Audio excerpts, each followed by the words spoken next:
Hace muchos años, cuando el teólogo reformado R.C. Sproul conoció por primera vez la doctrina bíblica de la predestinación mientras estaba en la universidad, tuvo problemas con ella. De hecho, dice que luché contra ello contra uñas y dientes durante toda la universidad, pero finalmente R.C. Sproul se convenció principalmente por su estudio en la carta de Pablo a los romanos de que la doctrina de la predestinación era una verdad bíblica y preciosa.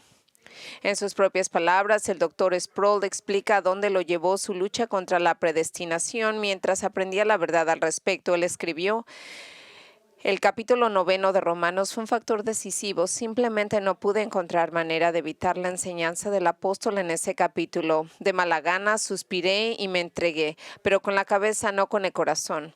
Está bien, creo estas cosas, pero no tiene que gustarme. Pronto descubrí que Dios nos ha creado de manera que se supone que el corazón sigue la cabeza. No podía impunemente amar algo con la cabeza que odiaba con el corazón. Una vez que comencé a ver la contundencia o racionalidad de la doctrina y sus implicaciones más amplias, mis ojos se abrieron a la bondad de la gracia y el gran consuelo de la soberanía de Dios.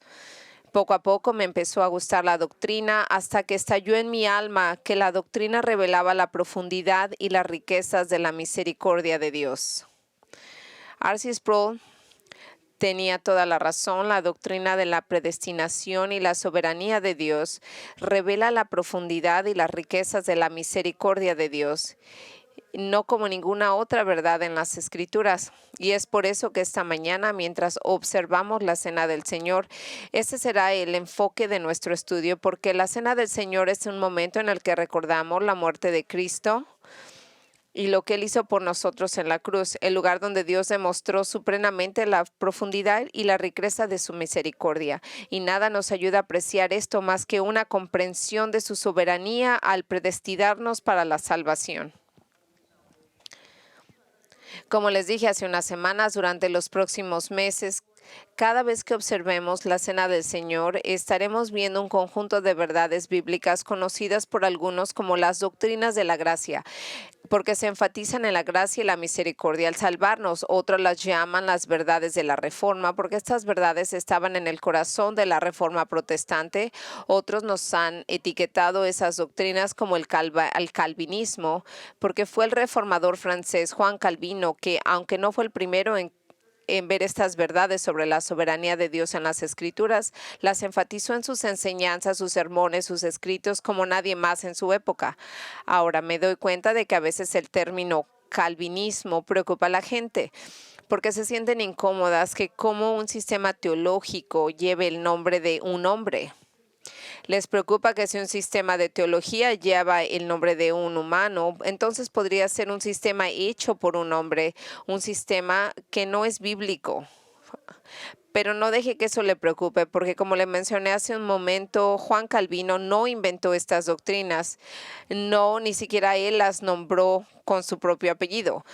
Mucho antes que Calvino enseñara o escribiera sobre estas doctrinas, un padre de la iglesia del cuarto siglo llamado Agustín, a veces le dicen Agosto o Agustín, pero es Agustín, defendió mucho de las doctrinas que llegaron a conocerse como el calvinismo. De hecho, Juan Calvino vivió unos 1000 años después de Agustín, pero al igual que Agustín, descubrió estas verdades que enseñaban explícitamente en las Escrituras y las enfatizó más que nadie, de modo que con el tiempo llegaron a tener vigencia y usaron su nombre. Escuche estas útiles palabras del no nadie más que Charles Spurgeon sobre la palabra calvinismo. Solo utilizamos el término calvinismo para referirse en brevedad. Esa doctrina se llama calvinismo, no surgió de Calvino. Creemos que surgió del gran fundador de toda la verdad. Quizás el propio Calvino lo haya derivado principalmente de los escritos de Agustín. Agustín tuvo sus puntos de vista sin duda través del Espíritu de Dios, del estudio diligente de los escritos de Pablo, y Pablo los recibió del Espíritu Santo y de Jesucristo, el gran fundador de la dispensación cristiana. Usamos el término entonces, no porque lo atribuyamos alguna importancia extraordinaria que Calvino haya enseñado estas doctrinas. Estaríamos igualmente dispuestos a llamarlos por cualquier otro nombre si pudiéramos encontrar algún otro nombre conjunto a este. Ahora, la razón por la que es tan útil estudiar las doctrinas de la gracia y la forma del calvinismo es porque el calvinismo ha organizado estas doctrinas en 5 principios muy específicos y comúnmente conocidos como los 5 puntos del calvinismo, y están establecidos en un acrónimo popular conocido como tulip o tulipán, que lo que quiere decir que la T es para depravación total, la U significa elección incondicional, la L significa expiación limitada y representa la gracia irresistible, y P representa la perseverancia de los santos. Ahora, como le dije hace unos momentos, cada vez que observamos la cena del Señor durante los próximos meses, quiero que miremos cada una de las 5 doctrinas del calvinismo, porque cuando se entienden adecuadamente nos revelan cuán grande es nuestro Dios, y es cuando misericordioso ha sido con nosotros al concedernos la salvación. Y como resultado de comprender estas verdades bíblicas del calvinismo, nos ayudará en nuestra observancia de la cena del Señor, que sea todavía más especial y significativa. Así que después de haber examinado la doctrina de la depravación total el mes pasado, esto fue un domingo por la noche, podría buscar el sermón y escucharlo. Esta mañana vamos a hablar del siguiente punto del sistema teológico, como gente como R.C. Sproul lucharon inicialmente. Es uno de los temas más controvertidos de toda la teología, amado por unos, odiados por otros. La doctrina a la que me refiero es el segundo de los puntos del calvinismo, del U del acróstico tulipán, que significa la elección incondicional. Ahora bien, no hay duda alguna de que el tema de la elección puede desencadenar todo tipo de reacciones negativas en la mente de muchos cristianos, pero por diferentes razones. Algunos reaccionan negativamente simplemente porque no entienden lo que significa una elección incondicional. Nadie realmente se los ha explicado. Es algo aquí o allá, otros saben una cosa u otra, pero no han podido conectar todo el concepto de modo que sea comprensible. Y a otros de ellos saben exactamente lo que quiere decir, pero no les gusta el concepto. Y por eso, en vista de que se trata de un tema extremadamente controversial, quiero asegurarme de que todos los que estén aquí puedan entenderlo. Tomaré 2 semanas para cubrir esta doctrina. Ahora, debido a que la elección incondicional es una doctrina tan debatida, sería prudente que tuviéramos varias cosas en mente que nos deberían ayudar a minimizar los problemas potenciales que podrían surgir de nuestro estudio de hoy y el próximo domingo. En primer lugar, debemos asegurarnos que al explorar este profundo tema de la elección divina, tengamos presente una gran verdad que se encuentra en Deuteronomio 29:29, lo que dice: las cosas secretas pertenecen al Señor y las reveladas nos pertenecen a nosotros y a nuestros hijos para siempre. Verá, la elección entra en la categoría de las cosas secretas del Señor. Porque si bien Dios nos ha revelado mucho acerca de la elección, hay ciertas verdades sobre la elección que solo Él conoce. Determinadas verdades que solamente Él ha decidido guardarse para Él. Algunas de ellas es porque Él ha elegido a un individuo y no a otro. ¿Cómo puede decir que ama a unas personas y sin embargo no elegir a los otros? ¿Y cómo puede decir que los ama a todos y no los ha elegido a todos? Usted ve durante Deuteronomio 29:29 es un gran versículo que debemos de tener en cuenta, ya que nos recuerda que habrá ciertos aspectos acerca de la elección divina que están más allá de nuestra comprensión porque Dios no nos lo ha revelado y por lo tanto tendrá que seguir siendo como lo es ahora. Es un misterio para nosotros y eso debería de estar bien.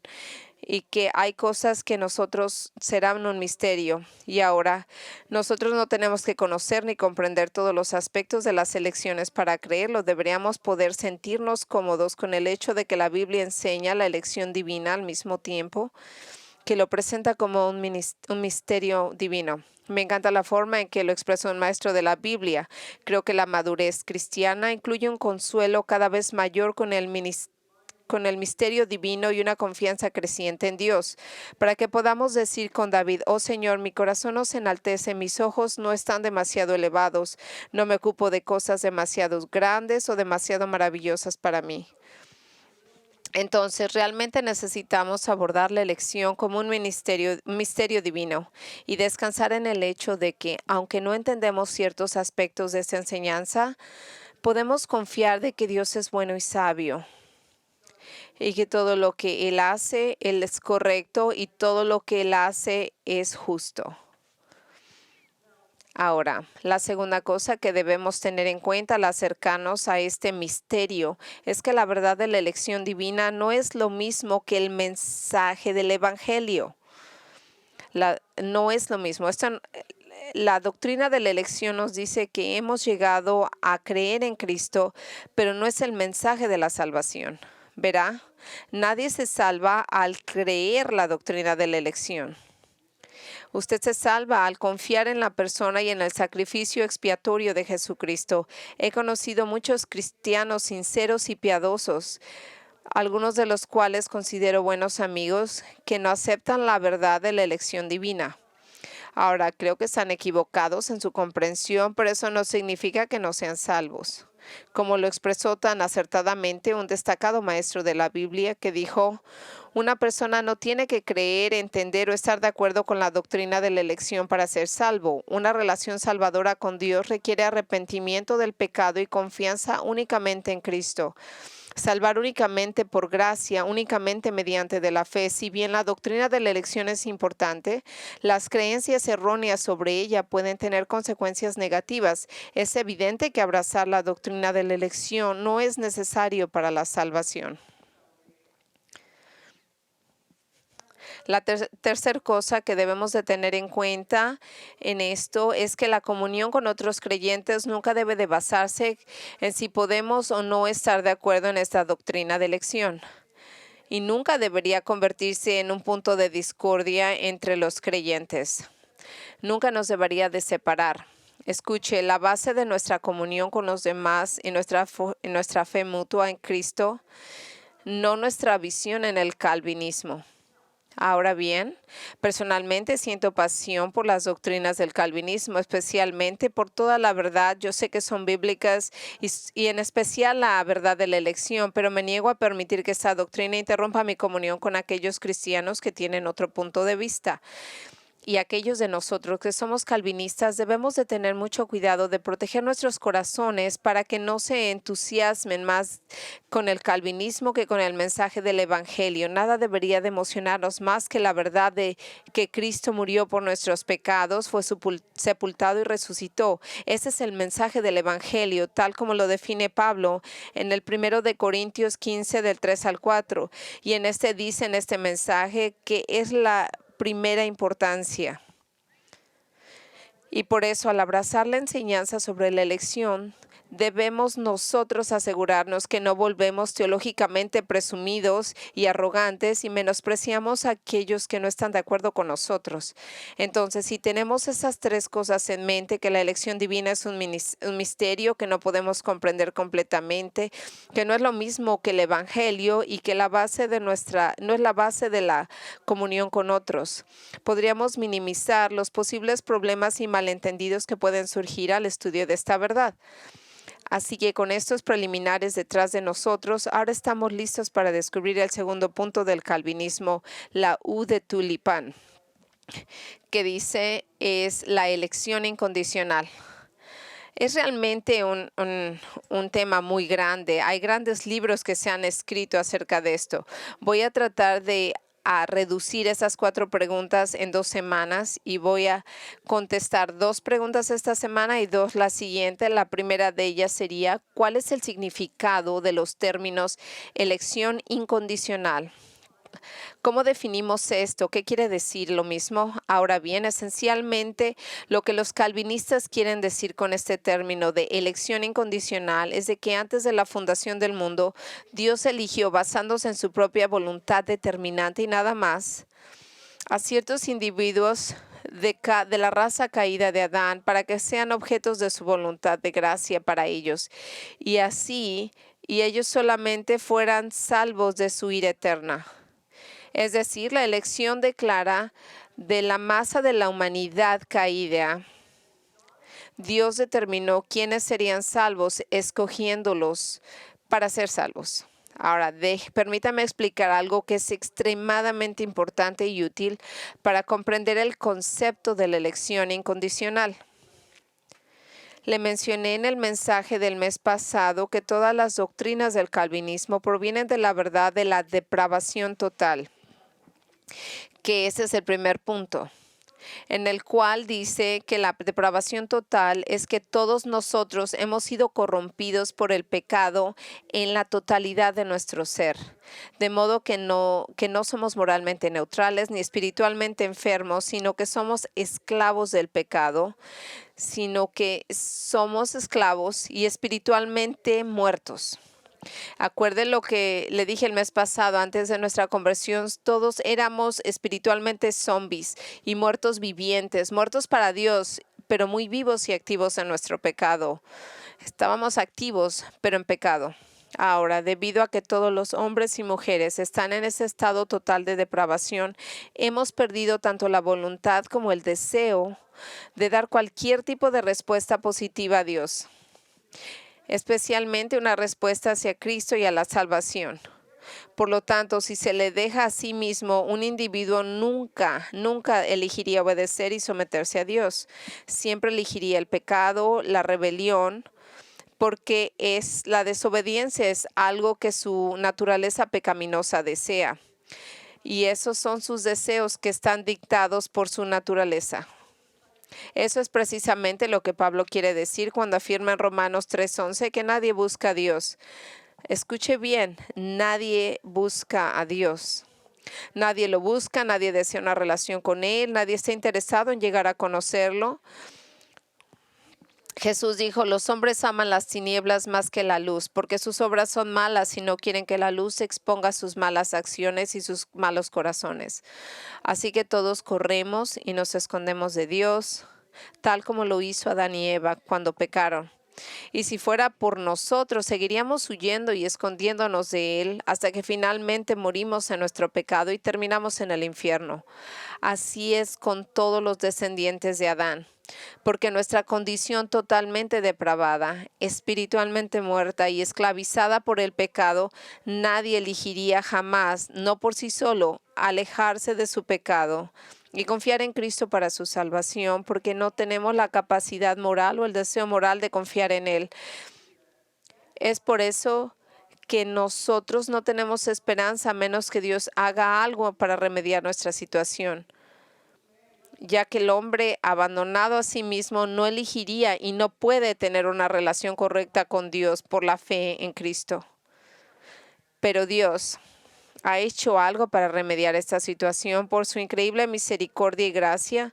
Él ha elegido a un segmento de la humanidad perdida para la salvación, para que sobrenaturalmente cambien sus corazones y le den fe para creer en Jesús y los salve por toda la eternidad. Ahora, lo que yo acabo de explicarles es el corazón y el alma de la doctrina de la elección incondicional. Escuche atentamente lo que le voy a decir porque es de vital importancia y esto es crítico.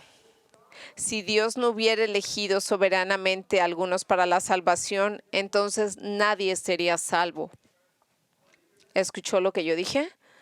Si Dios no hubiera elegido soberanamente a algunos para la salvación, entonces nadie jamás sería salvo. Déjeme decirlo de esta manera.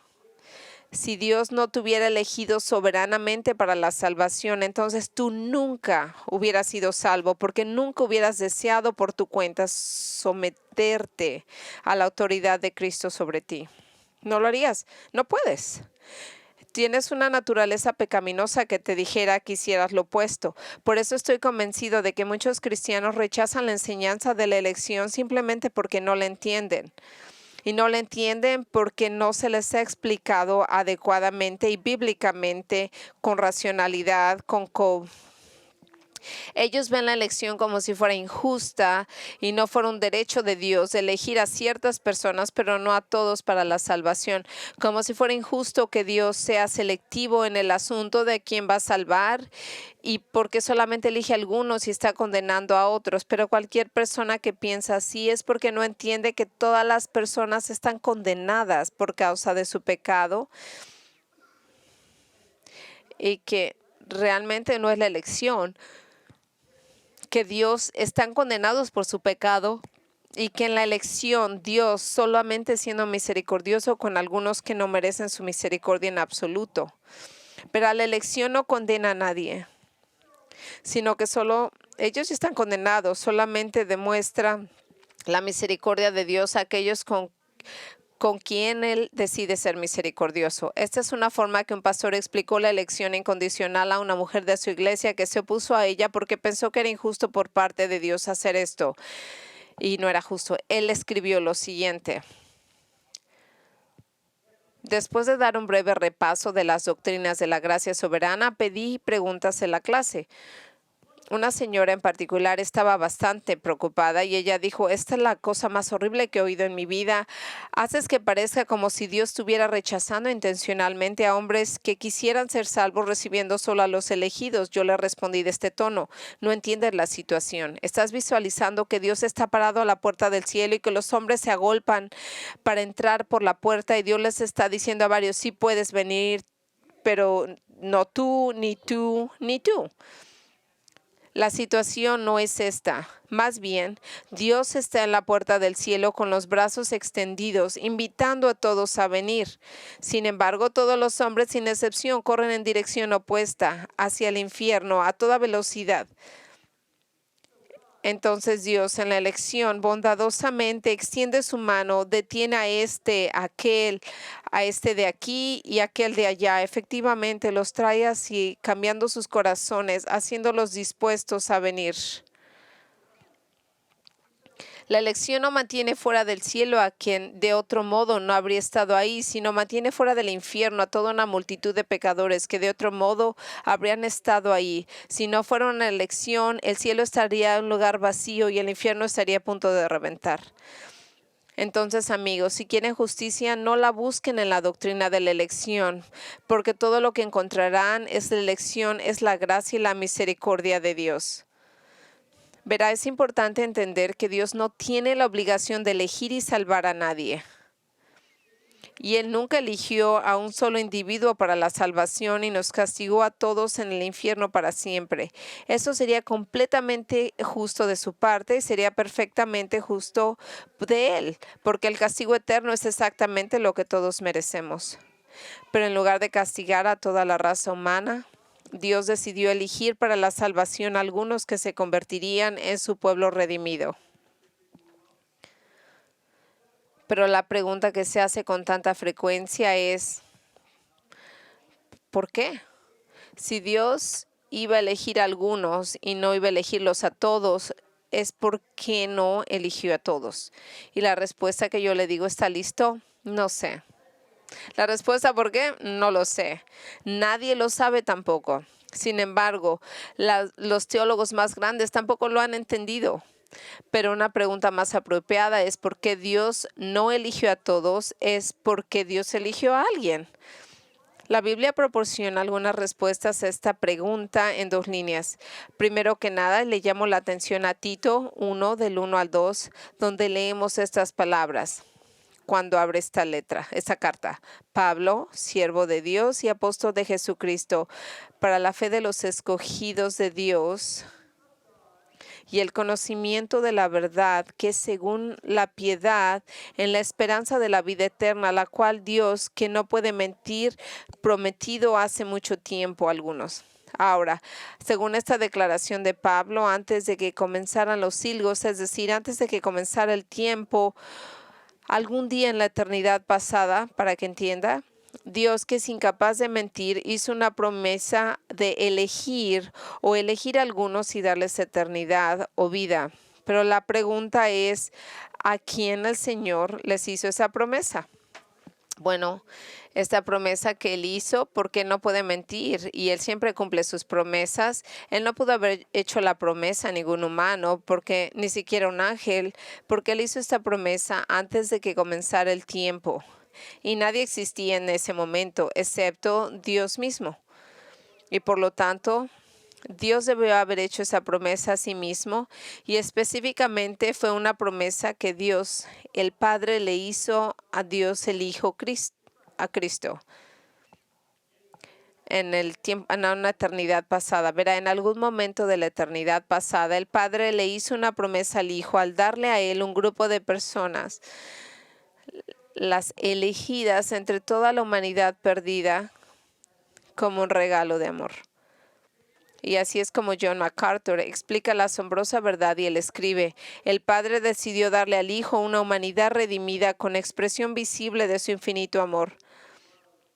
Al hacerlo, seleccionó todos los que conformarían la humanidad redimida y escribió sus nombres en el libro de la vida antes de que el mundo comenzara. Su don al Hijo está compuesto por aquellos nombres que están en ese libro, una congregación gozosa de santos indignos que alabarán y servirán al Hijo por siempre. Ahora, amigos, eso es precisamente lo que dicen de la Escritura, de lo que habla la Escritura, que todos los que vienen a Él para salvación vienen como un regalo de amor de Dios el Padre. El Padre entrega a los elegidos a Cristo para que seamos sus regalos de amor para el Hijo.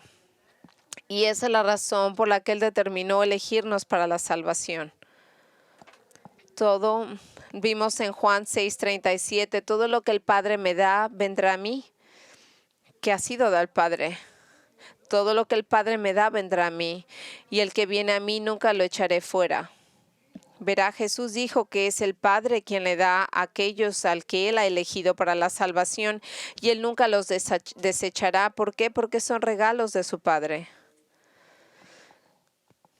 En Juan 6:44, nadie puede venir a mí si el Padre que me envió no lo trae.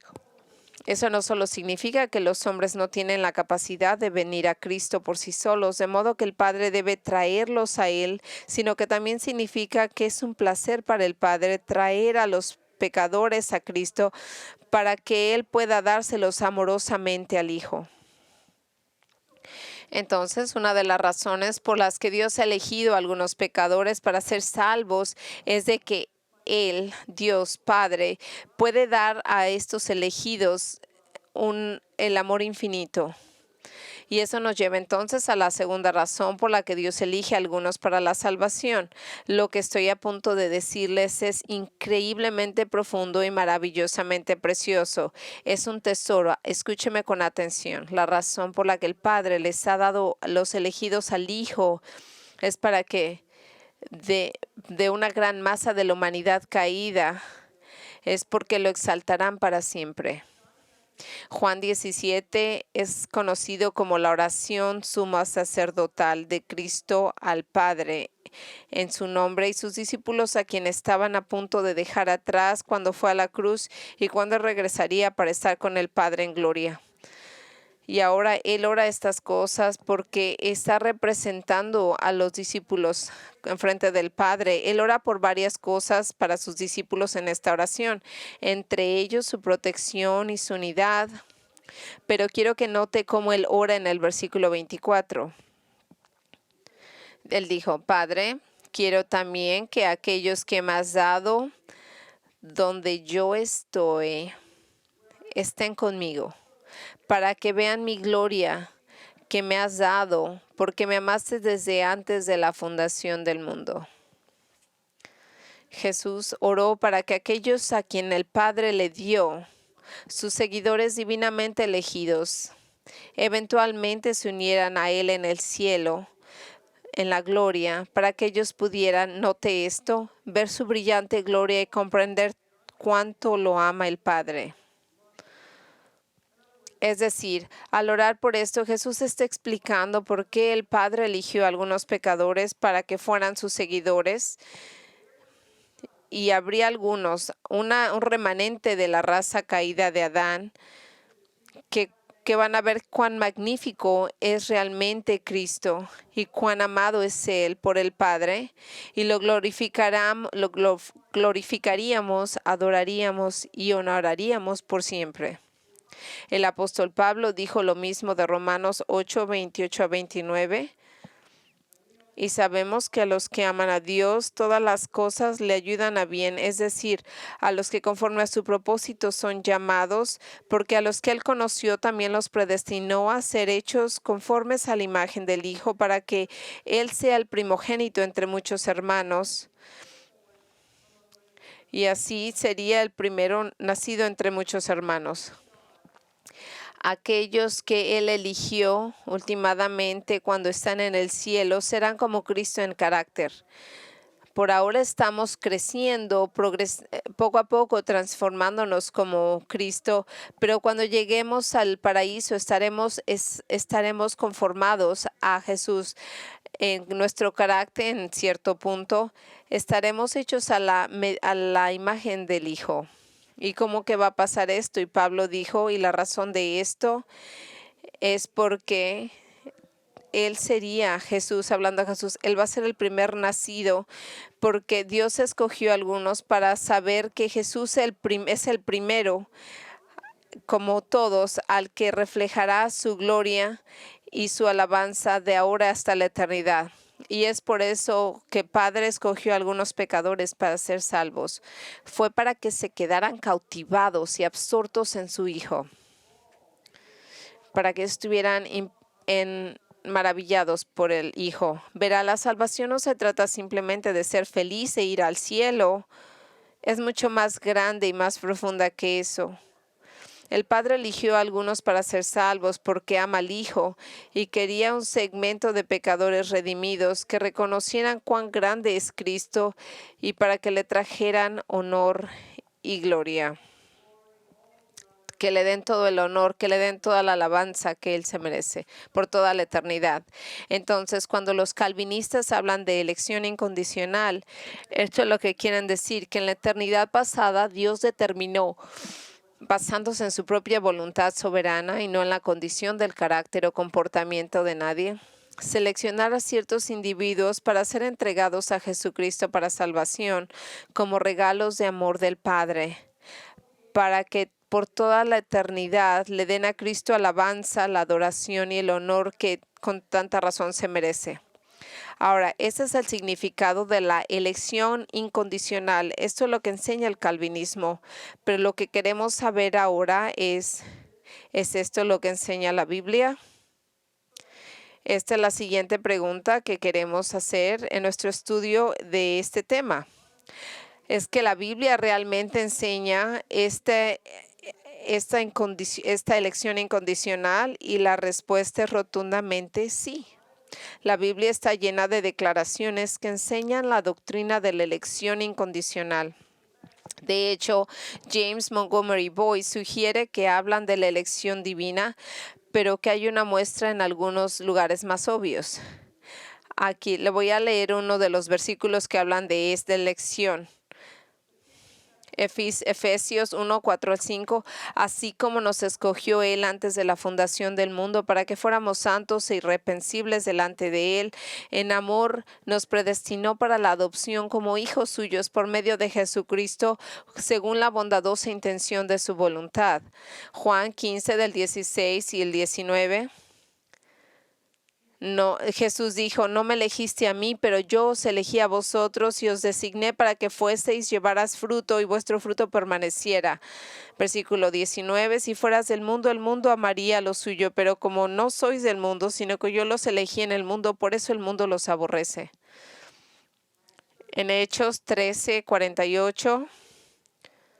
Cuando los gentiles oyeron esto, comenzaron a regocijarse y a glorificar la palabra del Señor, creyendo que todos los que estaban destinados a la vida eterna. Primero de Tesalonicenses 5-9, porque Dios no nos ha destinado para la ira, sino para alcanzar salvación por medio de nuestro Señor Jesucristo. Segundo de Tesalonicenses 2-13. Pero nosotros debemos dar siempre gracias a Dios con respecto a vosotros, hermanos amados por el Señor, que Dios nos ha escogido desde el principio de la salvación y mediante la santificación del Espíritu y la verdad. Ahora, basándonos en estos textos, es imposible negar que la Biblia enseña algún tipo de una elección para la salvación, pero ¿qué tipo de elección es un verdadero problema? Es la elección incondicional, como dicen los calvinistas, lo que significa que la elección está basada únicamente en la decisión soberana de Dios de otorgar su gracia a algunos, o es la elección condicionada a algo más que la voluntad soberana de Dios. Bueno, aquellos que rechazan la doctrina de la elección incondicional dicen que Dios escogió a algunos sobre la base de que sabía que ellos lo elegirían a Él. Y señalan que esto es lo que ha pasado y es como ellos saben que el punto de ellos es que hay dos versos en el cual a los cuales usan para ese punto. Hay dos versículos. En el primero de Pedro 1, del 1 al 2, dijo Pedro, apóstol de Jesucristo, a los extranjeros que residen en el Ponto, en Galacia, en Capadocia, en Asia, en Bitinia, escogidos según a la presciencia de Dios el Padre por la obra santificadora del Espíritu, para obedecer a Jesucristo, ser rociados con su sangre, que la gracia y la paz de vuestra voluntad en plenitud. Ahora, aquí hay una declaración muy interesante en los dos primeros versículos de Pedro en su primera carta que dice que son escogidos, pero dice son elegidos según a la presciencia de Dios, que los oponentes del calvinismo interpretan en el sentido de que Dios basó su decisión de elegir a ciertos individuos para salvación, es que de antemano los individuos elegirían creer en Cristo. Asimismo, los oponentes del calvinismo señalan en Romanos 8:29 e interpretan la declaración: aquellos que conoció de antemano los predestinó, en el sentido de que Dios miró a lo largo de los pasillos del tiempo y vio a aquellos individuos que aceptarían a Cristo algún día, y sobre la base de ese conocimiento previo los predestinó. Entonces, ¿cómo responden los calvinistas a la objeción de una elección incondicional? Bueno, te diré cómo responde este calvinista. No solo es una interpretación errónea del concepto bíblico de la presencia de Dios, sino que lógicamente no tiene sentido. Verá, lógicamente no tiene sentido de que la base de la elección de Dios sea que Él conocía de antemano quién creería en Él y basando en ese conocimiento los eligió a ellos. Amigos, eso simplemente no tiene sentido. Desafía la lógica porque viola el significado de la palabra elegido. Usted no puede tomar una palabra y cambiarla. Eso no es lo que quiere decir. Elegido significa algo. Cuando va a elegir algo, significa que usted lo va a elegir, que es lo que usted quiere, que usted lo ha seleccionado. Pero decir que Dios eligió a alguien que sabía que lo elegirían a él, esa no es una elección en absoluto. Escuche, si ese fuera el caso, que la elección divina se basara en que el hombre primero elegiría a Dios, no hay tal cosa en la elección divina, porque en realidad las personas realmente estarían eligiéndose a sí mismas y Dios estaría simplemente siendo un espectador respondiendo al libre albedrío del hombre.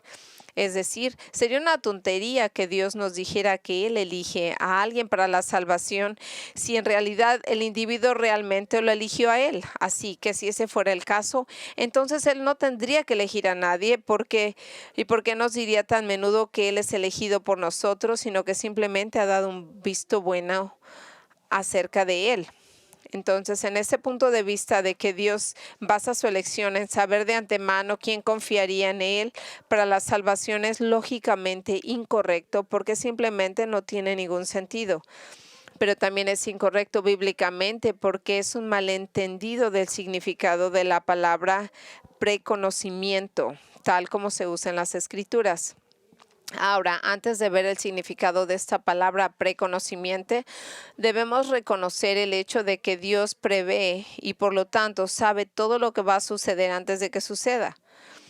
Y es por eso que decimos que Dios es omnisciente, es decir, que lo sabe todo. Por ejemplo, leemos en Gálatas 3 al 8, la Escritura, previendo que Dios justificaría a los gentiles por la fe, predicó de antemano el Evangelio a Abraham, diciendo, todas las naciones serán benditas en ti. Es decir, Dios, previendo que los gentiles serían salvos, porque había decidido salvarlos, proclamó el Evangelio a Abraham, que los gentiles serían bendecidos en él, en su descendencia y en Cristo. Entonces, nosotros sabemos que Dios ve todas las cosas, que sabe todo lo que sucederá antes de que suceda, porque Él ha determinado soberanamente lo que sucederá en el futuro. Sin embargo, la palabra conoció de antemano se usa en las Escrituras no para significar que Dios simplemente sabe de antemano lo que va a suceder, se usa para hablar de Dios, note esto, preordenando lo que va a suceder. Eso es lo que quiere decir. Usted ve la palabra griega conocer, significa elegir amar o poner el afecto en alguien. Es una palabra que habla de una relación íntima personal. Entonces, cuando leemos, por ejemplo, en Mateo 1:25, que José no conoció a María hasta que ella dio a luz a Jesús, significa que no la conoció, significa que no tuvo intimidad física con ella hasta después del nacimiento de Jesús. No que no la conocía o que no sabía quién era ella, pero no tenía una relación física con ella. No había intimidad física en ese momento hasta que Jesús nació. Y cuando en Mateo 7:23 Jesús dice, apartados de mí nunca los conocí, Él quiere decir que no tenía una relación personal con ellos. Él sabía quiénes eran ellos, pero él no los conocía, no tenía una relación con ellos. Ahora, la palabra saber, como se usa en las Escrituras, significa el poner el afecto en alguien en una relación personal. Entonces, el prefijo antes, delante de la palabra, significa es poner el afecto en alguien de antemano, no simplemente para conocer información sobre ellos. Note lo que leemos en el primero de Pedro 1:20 acerca de Cristo, porque Él era conocido antes de la fundación del mundo y ahora aparecido en estos últimos tiempos por amor a vosotros. Ahora, Pedro no puede estar diciendo que Dios simplemente sabía acerca de Cristo y que lo que sucedería de antemano. Eso es realmente obvio, no tendría sentido. Lo que Pedro quiere decir así es de que el Padre no solo puso su afecto en Cristo, sino que desde la fundación del mundo determinó que aparecería en tiempo y sería crucificado por los pecadores. Y eso es exactamente lo que Pedro dijo públicamente en Hechos 4:27 al 28. Y esto fue lo que dijo. Porque verdaderamente se reunieron en esta ciudad contra tu santo siervo Jesús, a quien ungiste, Herodes, en Poncio Pilato, junto con los gentiles y el pueblo de Israel, para hacer todo lo que tu mano y tu propósito habían predestinado que sucediera. Dios no solo vio de antemano lo que los hombres malos le harían a Cristo, sino su crucifixión fue preordenada y predestinada por Dios mismo. Lo mismo es válido para Romanos 8:28 al 29, en lo que dice, a los que antes conoció los predestinó. Y ahora observe con atención que Pablo no dice que Dios sabía de antemano lo que ciertos individuos harían con Cristo. De hecho, no dice que Dios tiene nada que ver acerca de los individuos. Dice que los conoció de antemano, es decir, que los conoció de antemano. De que antes de Él, antes de la fundación del mundo, Dios eligió poner su afecto en ellos y tener una relación personal con ellos, así que los predestinó a ser conformados a la imagen del Hijo, para estar en el paraíso con el Hijo. Ahora, amigos, hoy hemos estado extrayendo algunos de los tesoros más profundos y preciosos de la verdad de Dios. Esta es una teología profunda, bien, posiblemente no podemos comprender todas esas verdades sobre la elección incondicional. Lo que podemos y debemos comprender es que la elección revela cuán misericordioso ha sido Dios con nosotros y por lo tanto debe llevarnos a adorarlo, a darle alabanza por ser tan amable con los pecadores desesperados, parecidos a zombies como nosotros. Ahora, si usted no es creyente en Cristo, tenga cuidado de que no se esconda detrás de la elección como una excusa para su incredulidad. La elección no es la razón por la que usted no es creyente. Su pecado es lo que lo aleja de Cristo. Así que usted es una persona que es terca, en la cual usted determina que va a vivir la vida que quiere vivir. Eso es lo que lo aleja de venir a Cristo. Venga a Él. Yo lo invito a que venga a Él, libérese de sus pecados, de las cadenas que arrastra. Pero usted sabe, usted es pecado, es el esclavo del pecado. No se quiera esconder detrás de este concepto de la elección. Por eso no quieren venir. No, es su pecado lo que lo detiene. Y como usted sabe que usted es uno de los elegidos, usted cree en el Señor Jesucristo. Venga para Él, venga por su salvación y todos los que creen en Él serán los elegidos. Y ellos creen en Él y por creer en Él vienen a alabarlo, a adorarlo por su salvación, especialmente cuando ellos entienden la piedad y lo bueno y lo bueno, generoso que es con nosotros. Y mientras observamos la cena, la última cena, yo quiero hablarle y decirle una vez, agradezca al Señor, dele alabanza, adórelo por haberlo elegido, porque la salvación desde el principio del tiempo es todo Dios. Por la única razón que nosotros respondemos es porque Él nos cambió el corazón, Él nos regeneró, Él nos acercó a Él. Es todo Él, es su gracia y eso es lo que estaremos haciendo toda la eternidad, lo estaremos alabando, esa será nuestra canción, lo alabaremos por siempre y algún día entenderemos todo cuando lleguemos en gloria, pero por ahora nosotros deberemos agradecerle por poner su afecto y su gracia salvadora en nosotros. Y usted ve que la elección el elegirlo usted no tiene nada que ver con usted, Él lo eligió por su propia misericordia y gracia. Usted no lo eligió a Él, usted nunca lo eligió a Él. Padre, te pedimos y te agradecemos que como congregación nos enseñes a entender estas grandes verdades, esta teología profunda, estos ministerios que no entendemos, pero que tú nos ayudas. Pero nos enseñan a adorarte, a estar agradecidos por todo lo que tú has hecho por nosotros. Y si tú no hubieras hecho esto, acabaríamos en el infierno por siempre, sin esperanza. Señor, oramos que cualquier persona que esté aquí, que esté viendo, que posiblemente nunca se han arrepentido de su pecado, que nunca han venido a Cristo, que este sea el día en que tú los traigas a ti mismo y que no usen la elección como una excusa para no venir a ti, pero más bien que les des la convicción de su pecado, la necesidad de Cristo y la gran necesidad de ti y que ellos vengan hacia ti. Y todo esto oramos en nombre de Jesucristo. Gracias.